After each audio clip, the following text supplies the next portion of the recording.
When it comes to WWE, we always find ourselves liking a certain version of a superstar, whether now or back then, that was very intriguing over other versions. And when it comes to The Undertaker, there have been many versions of the dead man. There was the American Badass, there was the Phenom, and there was just many other versions throughout his career. And I often wondered myself, what is the best version of The Undertaker that was the most intriguing? I know a lot of people like the dead man gimmick more. They said that because he played that version for so long that that's really the best version of him. And yeah, I liked the dead man gimmick for a long time myself. I thought it was a very intriguing version. And by 1999, 2000, The Undertaker had taken time off from the ring and he came back as the American Badass.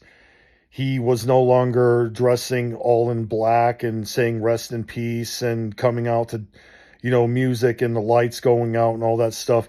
He rode to the ring on a motorcycle. He had a bandana on his head. He wore gloves. He was basically just a new version of the Undertaker character. And then came the point where he turned heel at the end of 2001 and he went on the warpath about respect. He was attacking other superstars. He forced Jim Ross to kiss Vince McMahon's ass. And he became this really bitter, angry person.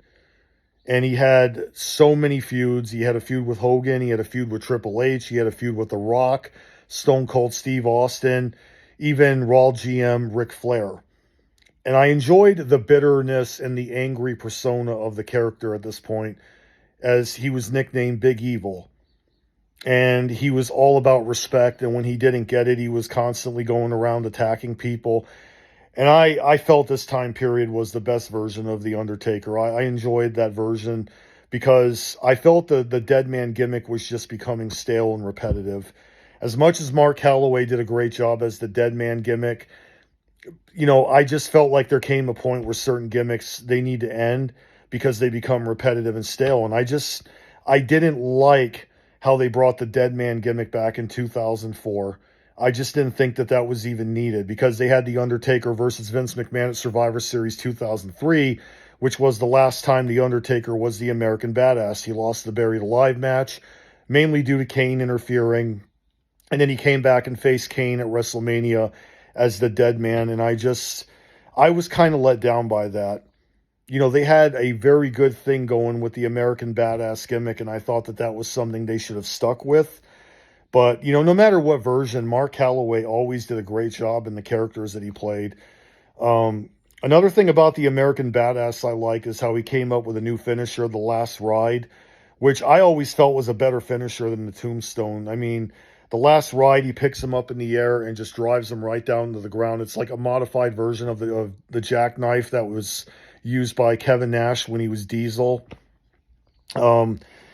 And I felt like the whole gimmick was just refreshing from everything from the dead man gimmick. And I enjoyed that character, that version anyway.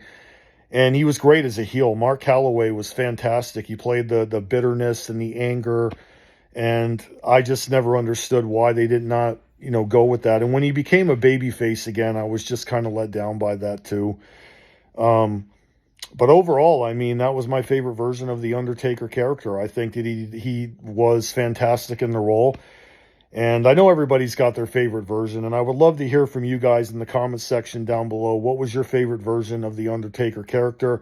Comment down below, and please hit the subscribe button if you're brand new to the channel. And thanks again for watching, and I'll talk to you later.